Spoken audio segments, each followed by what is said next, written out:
ದಕ್ಷಿಣ ಕನ್ನಡ ಜಿಲ್ಲೆಯಾದ್ಯಂತ ಬುಧವಾರ ಸಂಜೆಯಾಗುತ್ತಿದ್ದಂತೆ ಭಾರೀ ಮಳೆ ಸುರಿದಿದೆ. ನಿರಂತರ ಸುರಿದ ಭಾರೀ ಮಳೆಯಿಂದಾಗಿ ಹಲವು ಕಡೆಗಳಲ್ಲಿ ಜನತೆ ಸಮಸ್ಯೆಗೂ ಒಳಗಾಗಿರುವುದು ವರದಿಯಾಗಿದೆ. ಶಿಶಿಲದ ಶಿಶಿಲೇಶ್ವರ ದೇವಾಲಯದ ರಥಬೀದಿಯಲ್ಲಿ ನಡೆಯುತ್ತಿದ್ದ ಯಕ್ಷಗಾನಕ್ಕೆ ಮಳೆ ಅಡ್ಡಿಯಾಗಿದೆ. ಬಯಲಾಟ ಪ್ರಸಂಗ ಪ್ರಾರಂಭವಾಗುತ್ತಿದ್ದಂತೆ ಮಳೆಯು ಅಡ್ಡಿಪಡಿಸಿದ್ದು, ಗಾಳಿ ಮಳೆಯಿಂದಾಗಿ ಹಾಕಿರುವ ಚೌಕಿಯ ಟೆಂಟ್ ಒಳಗೆ ನೀರು ತುಂಬಿ ಕಲಾವಿದರು ಪರದಾಡುವ ಸ್ಥಿತಿ ಉದ್ಭವವಾಗಿತ್ತು.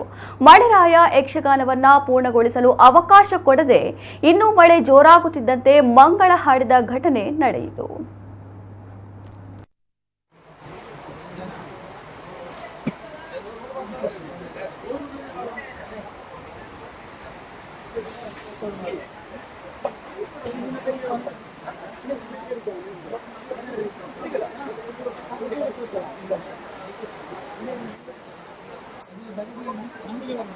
ಬೇಗ ಬೇಗ